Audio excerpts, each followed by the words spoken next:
오늘은 헬라어로 본 신부단장의 의미 이제 네 번째 시간입니다. 우리 함께 읽을 말씀은 요한계시록 19장 7절에서 9절 말씀입니다. 다 같이 한 목소리 합독합니다. 시작. 우리가 즐거워하고 크게 기뻐하며 그에게 영광을 돌리세. 어린 양의 혼인기약일을 얻고 그의 아내가 자신을 준비하였으므로 그에게 빛나고 깨끗한 세마포 옷을 입도록 허락하셨으니 이 세마포 옷은 성도들의 옳은 행실이로다 하더라. 천사가 내게 말하기를 기록하라. 어린 양의 혼인잔치에 청함을 받은 자들은 복이 있도다 하고 또 내게 말하되 이것은 하나님의 참되신 말씀이라. 아멘. 여러분, 신부단장의 핵심은 세 가지를 알아야 됩니다.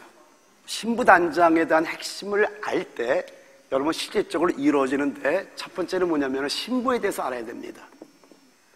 두 번째는요, 단장이 어떻게 되는지를 알아야 돼요. 그 세 번째는 뭐냐면요, 누림입니다. 우리가 신부에 대해서 알고 그리고 어떻게 단장되는지를 알게 되면요, 반드시 그 결과로 우리에게는 누림의 삶이 되는 거예요. 이제 헬라어로 이제 두 가지를 지금 진행하고 있어요. 코스메란, 이게 단장하다라는 거죠. 첫 번째는 뭐죠? 정확한 순서대로 놓다라는 뜻을 내포하고 있습니다. 우리가 이 보이는 이 우주는요, 정확한 질서대로 배치되어 있습니다. 우리의 몸도요, 정확한 순서대로 있을 곳에 있어서 자기의 역할을 감당하고 있다는 겁니다. 여러분, 성막도요, 바깥들이 있고요, 그리고 성소가 있고 지성소가 있습니다. 근데 바깥들에는 모든 것들이 노수로 되어 있고요, 이제 내밀한 곳으로 들어가면, 좀 더 깊이 들어가면 성소부터 지성소까지는 모든 게 금으로 되어 있어요. 그리고 이 순서를 보면 성막문을 열고 동쪽에 들어오면 번제단이 놓여있고 뚜껑이 놓여있고, 성소의 시장을 열고 들어가면 남쪽에 7금 등대가 있고 북쪽에 그 떡상이 있고, 그리고 지성소 시장 앞에 분향단이 있습니다. 그리고 지성소 시장 열고 들어가면 하나님의 언약궤가 딱 놓여있는데, 그 덮개를 씌운 자 속죄서 화이덮개로 갑니다. 그 덮개에 두 그룹이 딱 펼쳐지고 있는데, 그 뚜껑을 열면은 그 안에 아론의 쌍난 지팡이가 있고 언약의 돌비석이 있고, 그리고 감침 만날 담은 금항아래가 있다는 거예요. 근데 여러분, 이거는 성막을 할 때 몇 달 동안 여러분 나눠야 될 부분인데, 이 모든 것들이 정확한 순서대로 놓여있는 이유가 또 있는 거예요. 그러니까 하나님께서 놀라운 비밀을 우리에게 알려주려고 번제단부터 저 깊은 지성소의 법궤까지 모든 걸 순수히 해놓은 거 여러분 아십니까? 이걸 알게 되면 또 우리가 충격을 만들고 따로 설계해야 될 부분입니다. 그리고 여러분 또한 우리의 마음을 보게 되면은요, 이 보이지 않는 마음도 예수가 빛으로 들어온 분들은 질서의 삶을 살게 됩니다. 그리고 보이지 않는 머리에 순종하는 삶을 사는 모습을 통해서 많은 사람들에게 빛으로 나타나는 역사가 있다는 겁니다. 그리고 코스모의 두 번째 뜻은 뭐냐면은 준비하다, 예배하다는 뜻이 있습니다. 지난주에 여러분 말씀했듯이 마태복음 24장에 우리 주님께서 말씀하기를 마지막 때는 노아의 때와 같다고 말씀하시면서, 노아가 방주를 준비했듯이 우리는 뭘 준비합니까? 성전을 준비하는 거예요. 여러분, 성전은 바로 그리스도의 신부임을 여러분 잊지 마시기 바랍니다. 그리고 연결해서 마태복음 25장 1절에서 13절까지를 보게 되면은 등에만 기름을 준비할 것이 아니라 다른 그릇에도 기름을 준비함을 우리에게 알려주고 있다는 겁니다. 그럼 여러분 이제 배워서 알고 있죠? 기름은 뭘 상징하죠? 성령을 상징합니다. 등은 우리의 영을 상징합니다. 그릇은 우리의 혼을 상징하고 있다는 겁니다. 그럼 여러분, 혼 안에까지 성령 충만함을 받으려면 어떻게 해야 되죠? 먼저는 주님을 사랑하는데 자기 목숨보다 주님을 더 사랑해야 되는 겁니다. 그리고 여러분, 그리스도를 위해서 대가를 지불하는 걸 주저해서는 안 된다는 겁니다. 이렇게 그리스도를 사랑하고 온전히 그리스도의 대가를 지불하는 걸 주저하지 않을 때 그 결과로 우리의 자아가 처리되기 시작합니다. 우리의 겉사람이 처리된다는 겁니다. 할렐루야. 여기까지 지난주까지 본 걸 요약해서 쫙 말씀드렸어요. 연결해서 또 말씀합니다. 히브리서 11장을 보게 되면은요, 노아가 방주를 어떻게 준비했는지를 우리에게 알려줍니다. 히브리서 12장은 믿음장입니다. 거기에 노아가 방주를 어떻게 준비했냐면요, 히브리서 11장 7절에 말씀하기를 믿음으로 노아는 아직 보이지 않는 일에 견고하심을 받아 경외함으로 방주를 준비하여 그 집을 구원하였으니 이로 말미암아 세상을 정죄하고 믿음을 따르는 의의 상속자가 되었느니라.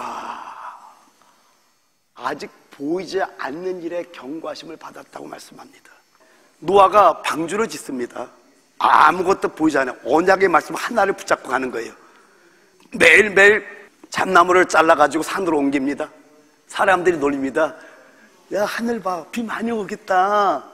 막 사람들이 놀리고 수욕하고 조롱하고 막 키득키득댑니다. 아무 소리 하지 않고 하나님의 보이지 않는 그 말씀, 그걸 가지고 그 오랜 세월 동안을 아들들과 함께 방주를 준비했다라는 겁니다. 똑같습니다.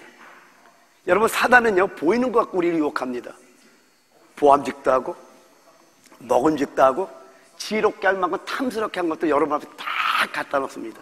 여러분이 특별히 이제 결단하게 되면 내가 정말 하나님의 뜻을 살겠다 결단하게 되면 그때 기가 막히게 알고 여러분이 반드시 넘어갈 기가 막힌 것을 보이는 걸 딱 놓습니다. 근데 영의 눈이 우리가 왜 떠져야 되냐면요, 영의 눈이 떠진 사람들은요, 보이지 않는 그 언약의 말씀이 이 안에 빛으로 들어오기 때문에 그 말씀을 믿고 따라갈 수 있는 힘이 있다는 걸 여러분 깨달으시기 바랍니다. 할렐루야. 근데 오늘 요한계시록 19장 7절을 봤더니 우리가 즐거워하고 크게 기뻐하며 그에게 영광을 돌리세 어린 양의 혼인기약이 이르렀고 그의 아내가 자신을 준비하였으므로. 여러분, 저 준비했다는 저 단어가 헤토이마조라는 단어입니다. 헤토이마조. 준비하다는 뜻이에요. 단장의 뜻이 들어가 있습니다. 저 어린 양의 아내가 준비한 세마포가 주님이 준비하신 거예요? 자기가 준비한 거예요? 자기가 준비한 거예요. 오늘 이제 시편을 여러분에게 좀 보여드릴 텐데 성도들이 보기에는 굉장히 좀 어렵습니다. 그러나 주의 종은 이 보화를 캐내서 성도에게 먹이는 게 주의 종의 책임이에요. 시편 45편을 보면은요, 9절과 14절을 보면은요, 먼저 9절을 볼게요. 왕의 기비 중에는 열왕의 딸이 있으며 왕후는 오빌의 금으로 꾸미고 왕의 우편에 서도다. 왕후가 오빌의 금으로 꾸미고, 즉 금으로 된 옷을 입고 있는 겁니다. 그리고 14절에 봤더니 수놓은 옷을 입은 저가 왕께로 인도함을 받으며 시중하는 동무처녀들도 왕께로 이끌려 갈 것이라. 제가 단장하다 5번째 입다라는 걸 여러분에게 말씀을 전할 때 우리의 옷이 2가지 옷이 있음을 여러분 말씀했습니다. 그걸 객관적인 의의 옷, 주관적인 의의 옷이라고 말씀했어요. 그래서 우리가 예수를 나의 구원자로 영접할 때, 예를 들면 누가복음 15장에 돌아온 탕자가 그냥 완전 그 돼지같이는 쥐엄내도 먹지 못하고 아버지 집에 돌아올 때 아버지가 가장 좋은 옷을 내어서 그냥 입혀줬듯이, 이거는 우리의 무슨 행위로 입혀주는 것이 아니라 아버지의 사랑으로 우리가 예수를 구원자로 영접하기만 하면은 그냥 입혀주는 옷이 있듯이, 요한계시록 19장 7절에 어린 양의 아내가 스스로 준비한 그 예복이 있는데 그걸 세마포라고 하는데, 세마포가 뭔가 했더니 성도들의 옳은 행실이라고 말씀하는 거 여러분 말씀했습니다. 근데 오늘 시편 45편 9절과 14절을 봤더니 이 2가지 옷이 있는 것을 보여주고 있더라는 겁니다. 시편은 굉장히 깊습니다. 이 시편 45편은요, 뭘 계시하는 책이냐면요, 그리스도를 계시합니다.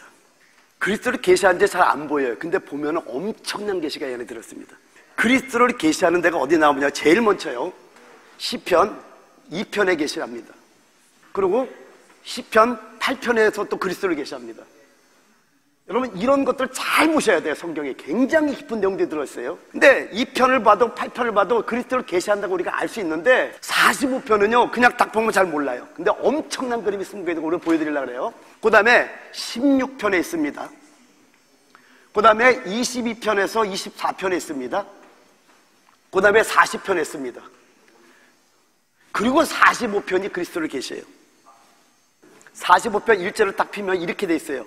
고라 자손의 마스길, 사랑의 노래, 영장으로 소사님의 마친 것이라는 어떤 설명이 있습니다. 여기서 우리가 알 수 있는 게 뭐냐면요, 제목이 사랑의 노래예요. 사랑이라는 단어 히브리어 여성 명사입니다. 의미가 있어요, 사실은요. 그러면 사랑의 노래라고 할 때 여러분 사랑하면 생각나는 책이 어디요? 아가서적이죠. 그래서 아가서와 대조가 되는데, 아가서는 사랑의 책이라고 하면은요, 시편 45편은 사랑의 시편이 시편 45편입니다. 근데 제가 이 성경을 읽으면서 너무나 은혜를 받던 게, 누가 기록했나 했더니 그 저자가 고라자손이네. 여기에 저는 감격을 하게 된 거예요. 하나님의 그 사랑에. 왜 그런가 좀 봐요. 민수기서 16장 31절부터 33절을 보게 되면은요, 고라가 다단과 아비람과 오는과 당을 짓고, 그리고 250명의 이스라엘 지도자들과 함께 모세와 아론, 즉 하나님을 대적했단 말이에요. 반역했단 말이에요. 그때 하나님의 진노하심으로 말미암아 고라와 이 고라 자손을 31절 33절을 보면 땅을 벌려서 다 멸망시켜 버렸어요. 그 가족들 다 멸망시켰는데, 역대상 6장으로 넘어가게 되면은요, 36절 37절을 쭉 보게 되면은 사무엘이 고라 자손이네. 그리고 33절을 보게 되면은요, 성전에서 찬송하는 자가 사무엘의 손자인 헤만이 또 나오네. 이게 다 고라 자손인 거예요. 근데 오늘 또 시편 45편이 누가 기록했나 했더니 그 저자가 누구 했더니 고라 자손이 이 엄청난 그리스도의 계시를 하고 있다는 걸 제가 감격했던 거예요. 하나님은 역시 사랑이구나. 왜냐하면 하나님의 공의 하나님이기 때문에 하나님께서 반드시 어떤 잘못된 것에서는 하나님의 의가 발동되지만은 긍휼을 항상 갖고 있는 거예요. 거기 그 무리에서 벗어난 자들을 어떻게든 살렸는데 그걸로 끝나는 것이야. 그 자손 중에 사무엘이 나오고, 그 자손 중에 헤만이 나오고, 그 자손 중에서 시편 45편의 그리스도의 계시를 쓰는 엄청난 역사가 일어난다라는 겁니다. 그리고 소사님은 곡조명입니다. 곡조명. 마스길이라는 저 단어는 시의 양식을 말하는 거예요. 예를 들면 어떤 그냥 그 교훈적인 시, 묵상의 시 이런 뜻입니다. 저 소사님이란 뜻이 뭐냐면은요, 영어에는 해석이 되어 있네요. release. 백합이란 뜻이에요. 이러면서 처음 시작이 어떻게 시작되냐면, 내 마음에 좋은 말이 넘쳐 왕에 대하여 지은 것을 말하리니 내 혀는 필객의 붓과 같도다. 여러분 무슨 얘기냐면 이걸 생각하시면 돼요. 시편 45편은 할 얘기가 너무나 많아서 오늘은 신부 단장과 연결되는 그 부분만 제가 설교하려고 지금 다른 건 설교를 못합니다. 근데 요거 하나만 말씀드릴게요. 시편 기자가 사랑을 고백하는데, 보통 어떤 편지 쓸 때는 초본을 먼저 써요. 그리고 막 수정하잖아요. 근데 정말 사랑에 빠지면은요, 그러면 너무나 기계적이 되는 거예요. 그러니까 그냥 너무 사랑하니까 그냥 필객처럼 막 그냥 이게 말이 나온다, 그 뜻이에요 이게. 여러분 그렇게 주님을 사랑하게 해서 축원드립니다. 근데 여러분 이 시편의 구조가 얼마나 놀랍냐면은요, 시편 45편은요 17절까지 됐는데 전체를 한번 보여드릴게요. 이제 여러분 이제 비밀의 이제 숲으로 들어갑니다. 1절부터 8절까지 한 단락이고요, 9절부터 15절까지가 한 단락이고요, 그 다음에 16절부터 17절이 한 단락, 이렇게 세 단락으로 나눠집니다. 1절부터 8절까지는 왕을 찬양합니다. 근데 9절부터 15절까지는 왕후를 찬양함으로 왕을 찬양하고요, 16절부터 17절까지는 왕의 아들들을 찬양함으로 왕을 찬양하는데, 1절부터 8절까지 솔로몬 왕은 그리스도를 예표하잖아요.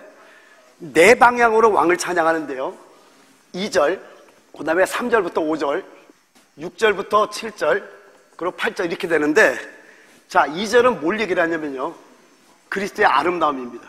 그리스도의 아름다움을 말하고, 3절부터 5절은 그리스도의 승리를 말합니다. 그리고 6절부터 7절까지는 그리스도의 왕국을 말합니다. 그리고 8절은 그리스도의 미덕을 말합니다. 베드로전서 2장 19절에 보면은 우리가 제사장 삼은 걸 그의 아름다운 덕을 선전하는데, 그리스도의 덕, 미덕을 상징합니다. 그러고 난 다음에 9절부터 15절까지는 왕후를 찬양하면서 왕을 찬양하는데, 한번 여러분 같이 한번 9절부터 15절까지 같이 한번 한 목소리 있습니다. 시작. 왕의 귀비 중에는 열왕의 딸이 있으며 왕후는 오빌의 금으로 꾸미고 왕의 우편에 서도다. 딸이여 듣고 생각하고 귀를 기울일지어다. 내 백성과 아비집을 잊어버릴지어다. 그리하면 왕이 너의 아름다움을 사모하실지라. 저는 너의 주시니 너는 저를 경배할지어다. 두로의 딸이 예물을 드리고 백성 중 부한 자도 내 은혜를 구하리로다. 왕의 딸이 궁중에서 모든 영화를 누리니 그 옷은 금으로 수놓았도다. 수놓은 옷을 입은 저가 왕께로 인도함을 받으며 시종하는 동무 처녀들도 왕께로 이끌려갈 것이라. 저희가 기쁨과 즐거움으로 인도함을 받고 왕궁에 들어가리로다. 여러분이 읽으면서 봤는지 모르겠지만은 여기에 보니까 한 안에 왕후만 나오는 것이 아니라 왕후, 그 다음에 왕의 귀비, 열왕의 딸들, 또 시종드는 처녀 동무들 여러 사람이 나오네요. 근데 열왕기상 11장 13절에 뭐라고 말씀합니까? 왕은 후궁이 700명이요 첩이 300명이라. 그의 여인들이 왕의 마음을 돌아서게 하였더라. 그러니까 아내가 700명이고 첩이 300명, 도합 몇 명이에요? 1000명의 아내를 갖고 있어요. 그럼 여러분 한번 생각해 봐야 되는 게 뭐냐면은 디모데전서 3장 2절에 보면은 감독들에게 하는 말 중에 한 남편의 한 아내라고 말씀하잖아요. 그러니까 하나님의 법은 한 남자의 한 아내가 하나님의 정한 법인데 후궁이 700명이고 첩이 300명, 부하 1000명의 여인을 거두려면은 이거를 윤리적으로 얘기하면 조금 말이 안 돼. 그러니까 여기 이 열왕기상 11장 3절을 보면은 이 여인들이 또 왕의 마음을 돌아서겠다는 말까지 있단 말이에요. 그래서 여러분 성경을 볼 때 성령의 빛을 비춤을 받고 지혜와 계시형이 임하지 않으면은요 성경을 해석할 수 없게 만들어 놨단 말이에요. 근데 오늘 봤더니 지금 1절부터 8절까지는 왕을 찬양하고요 9절부터 15절까지는 왕후를 찬양함으로 왕을 찬양하고 있고요 또 16절 17절 끝절까지는 왕의 아들들을 찬양하면서 왕을 찬양하고 있는 것을 우리가 볼 수 있다는 겁니다. 그럼 뭐냐라는 거예요. 그러니까 이건 예표론 쪽으로 봐야 되는 거예요. 뭔가 찬양할 때는 뭔가 이게 하나님의 뜻이 여기 있다는 거 아니에요? 그럼 여기서 왕은 뭘 예표하고 왕후는 뭘 예표하고 왕후 주위에 있는 사람들은 뭘 예표하고 뭘 표상하는지 우리가 알아야지 이 말씀을 풀 수 있다는 겁니다. 근데 여기 솔로몬 왕은 뭘 예표해요? 너무 잘하네. 할렐루야. 그리스도를 예표한다는 거예요. 그럼 왕후는 단체적인 교회를 예표하는 거예요. 그리고 왕후 주위에 있는 사람들은 우리 믿는 이들, 지체들을 예표하고 있다는 거 우리가 알아야 된다는 겁니다. 여러분 교회는 그리스도의 몸입니다. 우리는 몸의 각 지체들이라는 거예요. 야, 하나님의 안배하심을 쭉 보면서 얼마나 놀랐냐면요 솔로몬은 왕 중의 왕이잖아요. 하나님께서 어떤 교회에 대한 어떤 그림을 보여주기 위해서 신부에 대한 그림을 보여주기 위해서 하나님의 영원한 갈망을 보여주기 위해서 솔로몬 왕을 하나님께서 창조해 놓은 거예요. 그리고 솔로몬 왕이 애굽에서 다른 나라에서 이 왕비들을 다 불러 모으게 했던 것이 뭐냐면 우리 교회에 대한 어떤 그림을 알려주기 위해서 이걸 지금 하고 있다는 걸 볼 수 있을 때 이게 보이기 시작한다라는 거예요. 그러니까 여기 왕은 그리스도를 예표하고 왕후는 단체적인 우리 몸이 교회를 예표하고 몸에는 많은 지체들이 있잖아요. 그러니까 왕후 주위에 있는 사람들은 우리 지체들인 우리 성도들 예표하는 거 우리가 알 수 있다라는 겁니다.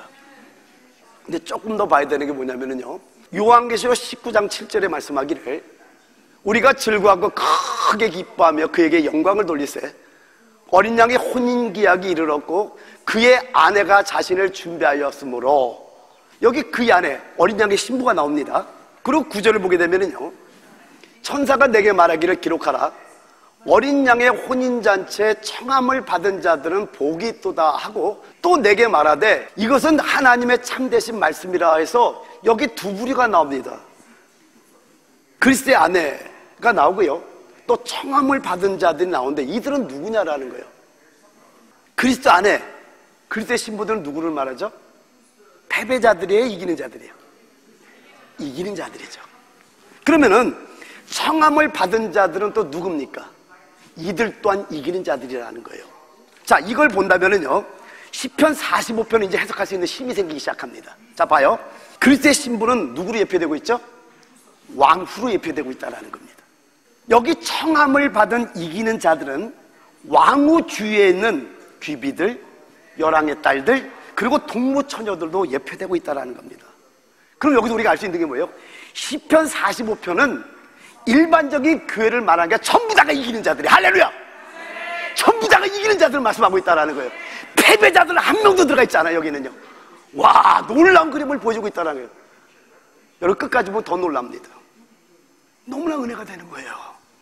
여러분 시편 45편 1절부터 8절까지를 보게 되면 그리스도를 예표하는 솔로몬을 찬양합니다.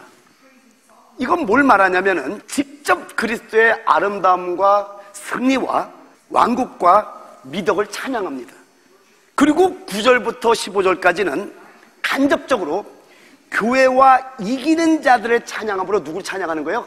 그리스도를 찬양하는 거예요. 그래서 왕후를 찬양함으로 말미암아 왕을 찬양한다고 했듯이 간접적으로 기적 우리 몸인 교회를 찬양하면서 주님을 찬양하는 그림이 있다라는 겁니다. 예를 한번 들어볼게요.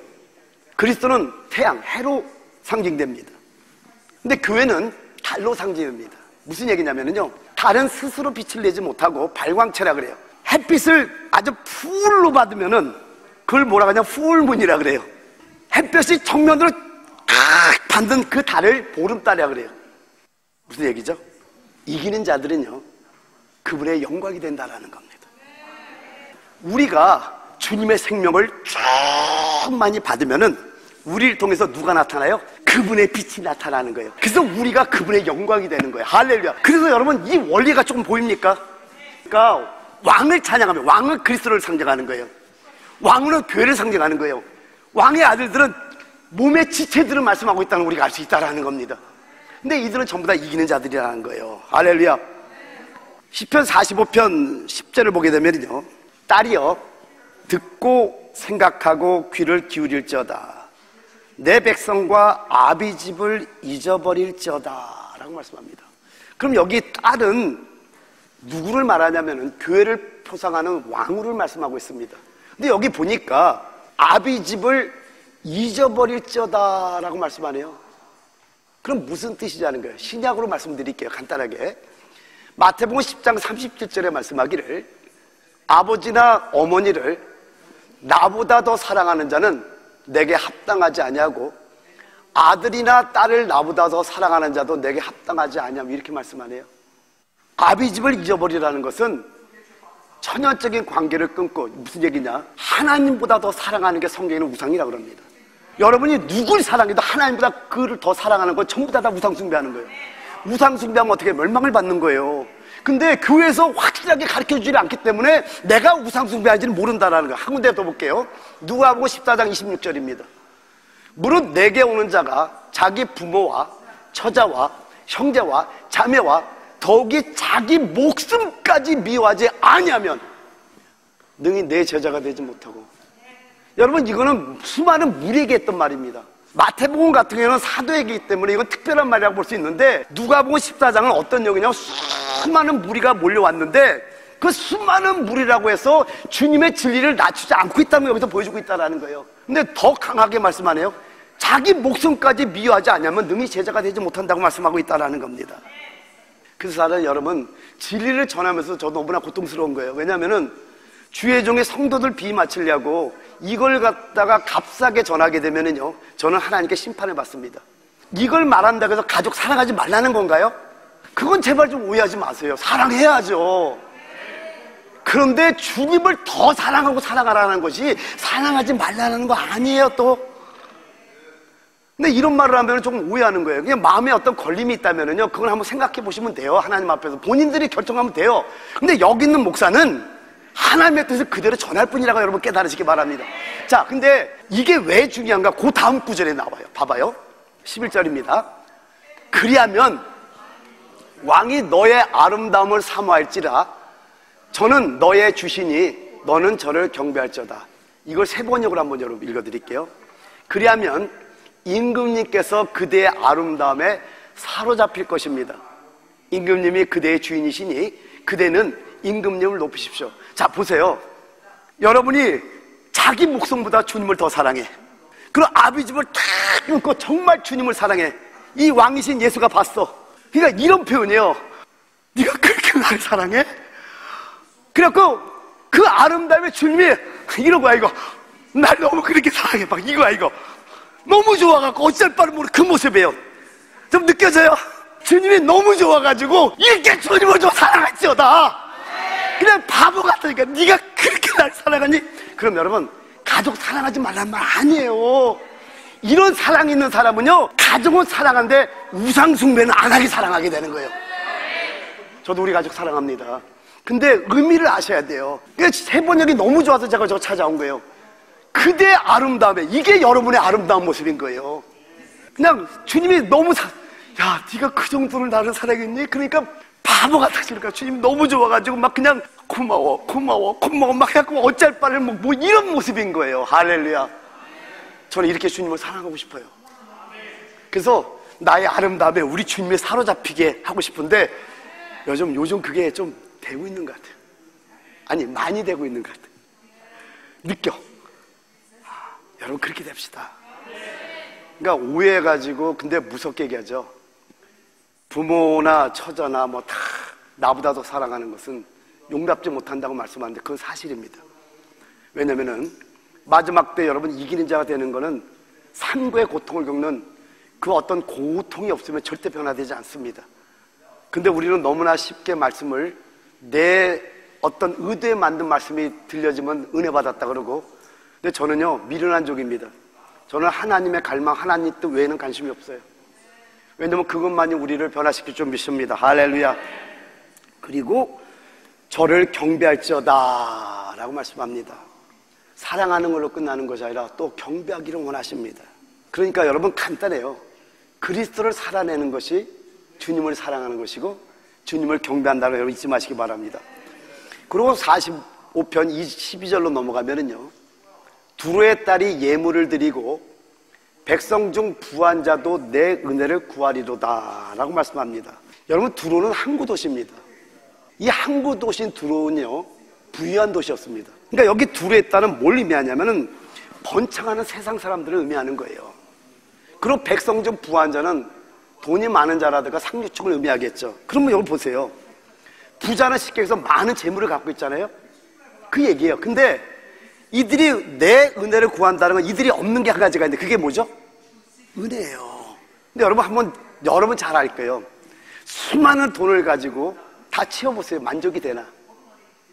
이들이 아무리 많은 걸 가지고 항상 목마름이 있는 겁니다. 근데 놀라운 것은 뭐냐면요, 이들이 은혜를 구하러 교회로 온다라는 거예요. 왜 그럴까요?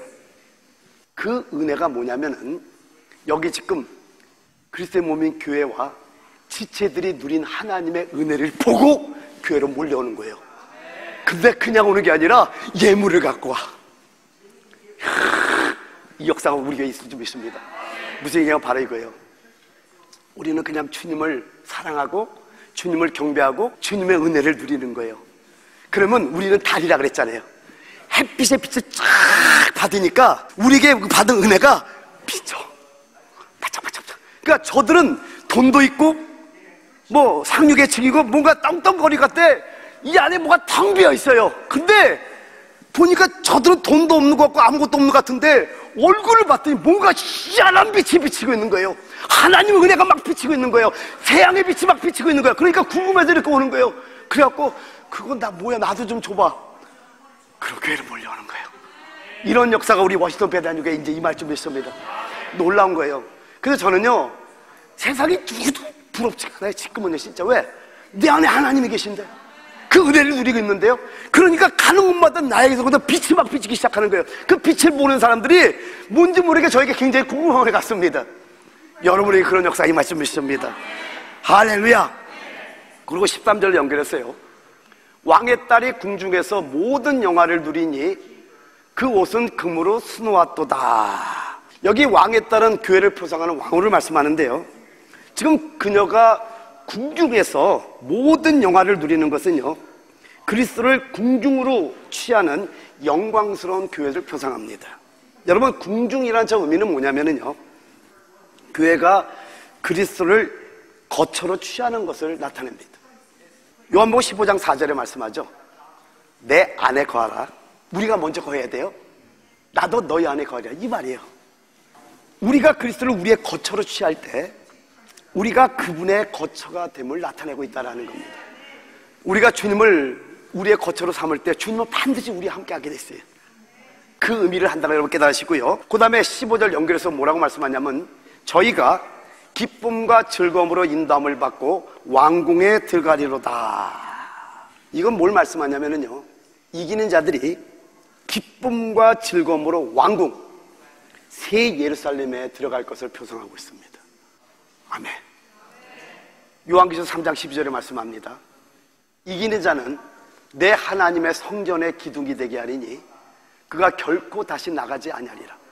내가 하나님의 이름과 하나님의 성, 곧 하늘에서 내 하나님께로부터 내려오는 새 예루살렘의 이름과 나의 새 이름을 그 위에 기록하리라.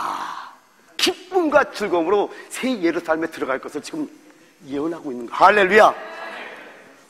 자, 그리고 이제 마지막으로 16절 17절은 왕의 아들들을 찬양함으로 왕을 찬양하는데, 우리 16절을 같이 한번 읽습니다. 시작. 왕의 아들들이 왕의 열조를 계승할 것이라. 왕이 저희로 온 세계의 군왕을 삼으리로다. 그러니까 왕의 아들들이 왕의 열조를 계승한다는 게 뭐냐면은, 여러분 마태복음 1장에 보면 그리스도의 계보가 나오잖아요. 그러니까 우리가 계보에 들어가는 자들이 된다고 여러분 믿으시기 바랍니다. 근데 여기 왕의 아들들은요, 누굴 표상하냐면 그리스도의 지체들을 표상하는 거예요. 그러니까 한면으로는 우리는 그리스도의 지체들이고 또 한면으로는 우리는 그리스도의 아들들이라고 여러분 잊지 마시기 바랍니다. 근데 요한계시록 20장 7절을 통해서 그 아들들만 천국에 들어간다고 성경 말씀하고 있다는 거예요. 아멘. 그리고 여기 군 왕을 삼으리로다 라고 말씀하는데, 요건 뭘 말하냐면요, 이기는 자들이 그리스도와 함께 만국을 다스릴 것을 말씀합니다. 요한계시록 2장 26절에 말씀하기를 이기는 자와 끝까지 내일을 지키는 그에게 만국을 다스리는 권세를 주리니. 와, 생각만 해도 너무나 기쁩니다. 할렐루야. 그리고 이제 마지막 절입니다. 다 같이 한번 읽어봐요. 17절 시작. 내가 왕의 이름을 만세에 기억케 하리니 그러므로 만민이 왕을 영영히 찬송하리로다. 여러분, 그리스도의 이름이 이기는 자들을 통해서 만세에 기억될 것이라고 말씀합니다. 그리고 이기는 자들을 통해서 만민이 왕을 영영히 찬송하리로다. 만국의 찬양을 받으실 것임을 계시하고 있다는 겁니다. 여러분, 우리를 통해서 만민이 영원히 하나님을 찬양한다니까요. 마지막 정리합니다. 1절부터 8절까지는 왕을 찬양합니다. 9절부터 15절까지는 왕후를 찬양함으로 왕을 찬양합니다.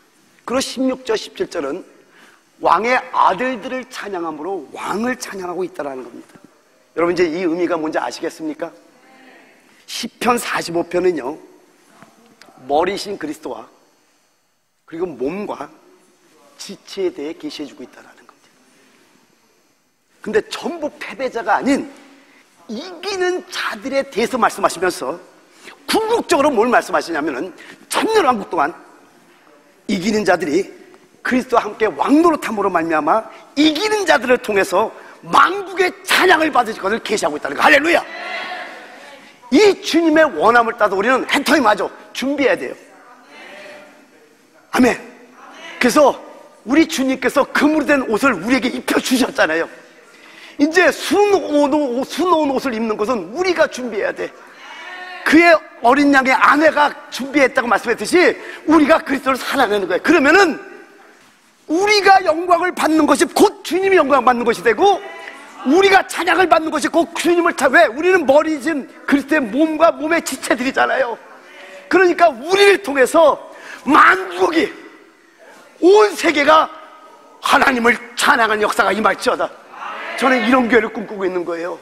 그래서 단장에서 우리가 알려면 세 가지를 반드시 알아야 됩니다. 신부를 알아야 되고, 어떻게 단장이 되는가 알아야 되고, 그 단장이 된 사람들은요 이제 누림의 삶이 되는 거예요. 정말 행복합니다. 우리 한번 기도합시다. 시장 기도할 때, 여러분, 우리가 그리스도를 반사할 때, 달로서 헤이신 그리스도를 반사할 때 왕이 영광을 받습니다. 그들이 우리를 찬양하는 것은 우리를 찬양함을 통해서 바로 주님이 찬양받는 거예요. 그러니까 우리의 삶은 너무나 중요하다는 겁니다.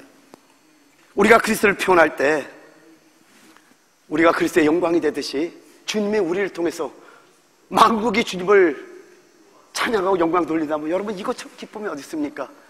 우리가 이 신부단장의 의미를 히브리어로 헬라어로 나누고 있는데 지식으로 끝나서는 안 됩니다. 우리가 신부가 돼야 되고, 신부가 되기 위해서 우리가 단장이 돼야 되고, 단장이 되면은요 세상 사람이 모르는 누림이 있다니까요. 제가 누리고 있잖아요. 너무나 좋습니다. 이걸 놓고 하나님, 우리가 정말 신부로서 단장되는 그래서 주님이 우리에게 주는 그 하나님의 은혜를 누리는 자들 되기를 원합니다. 우리 합심해서 한번 기도하기를 원합니다. 기도하겠습니다.